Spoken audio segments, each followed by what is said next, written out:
Hello, everyone. Welcome back to Manage the Wild. I'm your host, Nick Madsen. Today, we're going to talk about BAM, which is a drug that we use when we are chemically immobilizing animals. The other day, we had a situation where we had to go in and chemically immobilize moose. We had multiple moose in a facility that they couldn't get out, and we needed them to get out. And they can't just open the gates because it would release all the other animals. So we move into this area to chemically immobilize this moose. What our goal was to immobilize the moose, throw it on a sled, drag it out one of the gates, or attach it to a snowmobile, pull it out, and then release it, reverse the drugs, and then have it go on its way. Things went pretty well. There's a lot of snow. We're dealing with the situation, and for us to get out the gate, we had to dig about a normal bedroom sized area. So I don't know what is a normal bedroom, a 10 feet by 10 feet area. We had to dig down about 6 feet so we could open up the gate and the moose would walk right out. If it didn't walk out, we were going to dart it. And so we dug down. It was a lot of work. With small shovels and whatnot. It was a lot of work to be able to dig down that deep with everything crusted over.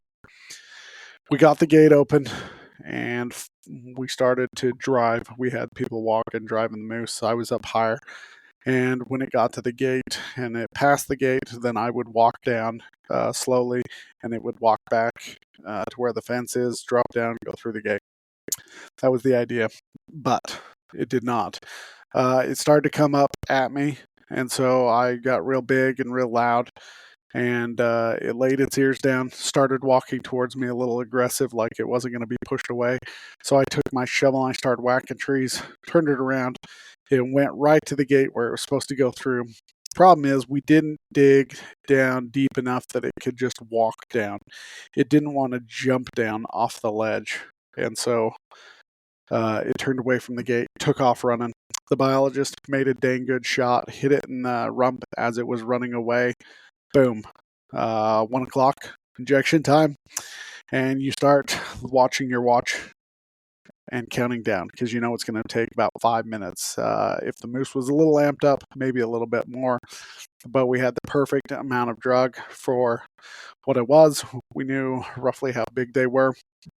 So I'm watching this moose go up the hillside and watching the clock, and we get to 5 minutes and it kind of stumbles under a tree, and I think, oh, this is it. We're going to have a heck of a time getting it down through all the brush, but this will be perfect. And then it stood up, and then it started going up higher, and then it got about 500 yards away. And I look, and it had been 15 minutes, and we realized that this moose isn't going down. This is some of the challenges that you face when you are working with wildlife. You come in to a situation where you have a pretty good understanding. The challenges that we faced that day, there's a lot of humidity in the air. It was really cold. It was snowing in the lower valleys. It was raining pretty good, but the upper valley where we were at, it was snowing really hard. Temperatures were below 30. I think when we got there, it was 21, 22 degrees. And so that's the issue. We're talking about BAM. BAM is what they call, let's see, butyrylphenol asparone medetomidine. And that is used for immobilization of animals. They use it on white-tailed deer, mule deer, moose, elk, elephants in certain cases. Yeah, it's been used on a lot of things. And you kind of mess with the mixture of the drugs, and we leave that up to the veterinarians. Our state has a veterinarian, and they kind of play with the different mixtures and how well they like the drug. We have used that since I've years they've gone up to do. We've never had a whole lot of issues with it. Usually it's not fast acting. One of the issues I would say is if there is an animal, and this is probably with all drugs, but if there is an animal that's really hyped up, then you may want to add a little bit more or take another shot on it. But usually in reversal, When you go to reverse the drugs, everything usually works out pretty good. There is that. So what possibly could have happened? Talking with everybody, there's a whole lot of things going on. The moose could have been amped up more. We may have not given it enough drugs. Or the other possibility is we saw the moose coming in and he had the drug in his pocket. And when he saw the moose coming, he pulled the dart out, put it in the gun. And at 20-degree weather, with all the moisture coming down, it was really cold.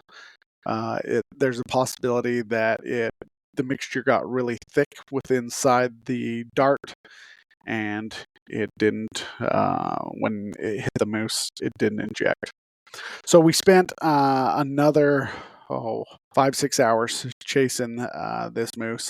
Obviously, we're not running because it's steep hills, but we're looking in all the different pockets and all the different drainages of this facility, trying to locate it. And ultimately, the weather got worse, and then it got dark. And after it gets dark like that, you're not gonna be able to dart them. And so we ended up having to go leave that area. We're going back next week. Hopefully, looking at the temperatures, we're going to be in the upper 30s to even the 40s. So temperatures are going to be a lot better. Also, we do have a little bit of rain/snow coming in Tuesday and Wednesday, but Thursday things should be looking better. So but butyrol, phenol, azpirone, and medetomidine, BAM, used it multiple times on multiple animals. So, actually, some of the challenge that we do have is getting the right air pressure. Air pressure, you use a little CO2 canister, like you would on a BB gun, and you set your pressure, and depending on the amount of pressure you're using, it's how far it'll throw the dart. But if you're off a yard or two, you could be 4 to 10 inches off, high or low. What I generally do is if we range find it, the moose, the deer, the elk, whatever it is, I'll put it for about 22. And if that moose takes a couple of steps further before I can get a good shot on it, then you're okay. If it goes further, then you're going to have to keep range finding it. So oftentimes we'll have 2 people. The first guy, he's obviously the shooter. The second guy is walking right next to him with his rangefinder, constantly range finding, making sure that we've got the right air pressure. This gets a little nerve-wracking, especially if you're uncomfortable doing this, because what you can do is as you're walking, he's telling you the pressure and the yardage, and so you're cranking up, and then all of a sudden the moose starts walking back at you. Then you start decreasing and you're letting out the air pressure. I've watched a person crank it up as the moose walked away, and then as the moose came back, they decreased, and then the moose turned around and walked away, and they could never get a shot fired, and then they ran out of air. Then you have to swap out the air canister and start that whole process again. So it gets a little bit complicated. And so you kind of have to go in there, go quick, but also make sure you're going to have a good shot. We never dart at night because all those drugs in a dart, you don't know where the dart's going to go. And so you want to be careful when you're dealing with something like that. So that is one of the challenges that we have recently faced. You guys have a great day. Stay wild.